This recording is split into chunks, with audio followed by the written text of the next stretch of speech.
കുറച്ചധികം നാളത്തെ യാത്രയ്ക്ക് ശേഷം രാജാവ് റോബർട്ട് ബറാത്യനും പരിവാരങ്ങളും കൊട്ടാരത്തിലെത്തും. നെഡ് സ്റ്റാർക്കിനോട് ഗ്രാൻഡ് മേസ്റ്ററുടെ നേതൃത്വത്തിൽ സ്മോൾ കൗൺസിൽ നടക്കാൻ പോകുന്നു എന്നും അങ്ങോട്ടേക്ക് വരണമെന്നും ഒരു ദൂതൻ ആവശ്യപ്പെടും. നെഡ് സ്റ്റാർക്ക് കൗൺസിലിലേക്ക് നടക്കുമ്പോൾ ജോയ്മി ലാനിസ്റ്റർ അയൺ ത്രോണിന്റെ അടുത്തിരിപ്പുണ്ട്. അയൺ ത്രോൺ എന്ന് പറയുന്നത് ഏഗാൻ ടാർഗേറിയൻ തന്റെ ശത്രുക്കളുടെ വാളുകൊണ്ട് നിർമ്മിച്ച ഇരിപ്പിടമാണ്, രാജസിംഹാസനം. ജോയ്മി നെഡ് സ്റ്റാർക്കിനെ കളിയാക്കി പലതും പറയുമെങ്കിലും അതിന് ചെവി കൊടുക്കാതെ കൗൺസിലിലേക്ക് ചെല്ലും. കൗൺസിലുള്ളവർ നെഡ് സ്റ്റാർക്കിനെ പരിചയപ്പെടും. മേസ്റ്റർ ഹാൻഡ് ഓഫ് ദി കിങ്ങിന്റെ ബാഡ്ജ് നെറ്റിന് കൊടുക്കും. കൗൺസിൽ മെമ്പറായ Petyr Baelish hand of the കിങ്ങിനെ തെരഞ്ഞെടുത്തതിന്റെ സന്തോഷത്തിൽ മത്സരം നടത്തണമെന്ന് രാജാവ് ഉത്തരവിട്ട കാര്യം അറിയിക്കും. മത്സരത്തിനുള്ള പണം ഖജനാവിലുണ്ടോ എന്ന് മേസ്റ്റർ ചോദിച്ചതിന് ഇല്ല എന്നും ലാനിസ്റ്റേഴ്സ് കുടുംബത്തിൽ നിന്നും കടം വാങ്ങാമെന്നും ഇപ്പോൾ തന്നെ രാജ്യത്തിന് 6 മില്യണിലേറെ കടമുണ്ടെന്നും പീറ്റർ അറിയിച്ചു. മരണപ്പെട്ട hand of the king John Aryan പലപ്പോഴും രാജാവിനെ വിവേകപൂർവ്വം ഉപദേശിച്ചിരുന്നു എങ്കിലും അദ്ദേഹം അത് കേട്ടില്ല എന്ന് മേസ്റ്റർ സ്റ്റാർക്കിനോട് പറഞ്ഞു. രാജ്യത്തിന് ഇത്രയും കടമുള്ളപ്പോൾ മത്സരം നടത്തേണ്ടതില്ല എന്ന് പറഞ്ഞ ശേഷം നെഡ് സ്റ്റാർക്ക് കൗൺസിൽ പിരിച്ചുവിട്ട്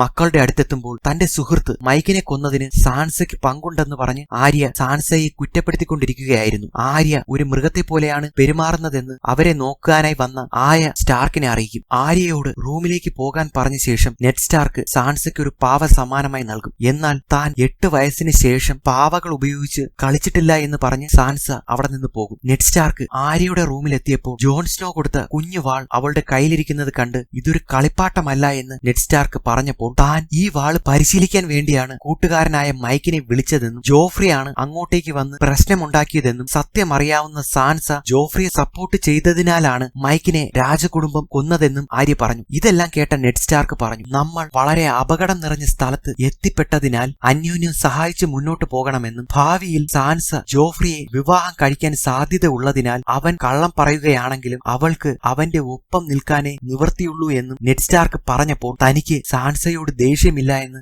ആര്യ പറഞ്ഞു. ഒരു ചെറു പുഞ്ചിരിയോടെ അവളുടെ കുഞ്ഞു വാളായ നീഡിൽ തിരികെ കൊടുത്ത ശേഷം നെഡ് സ്റ്റാർക്ക് അവിടെ നിന്ന് പോകും.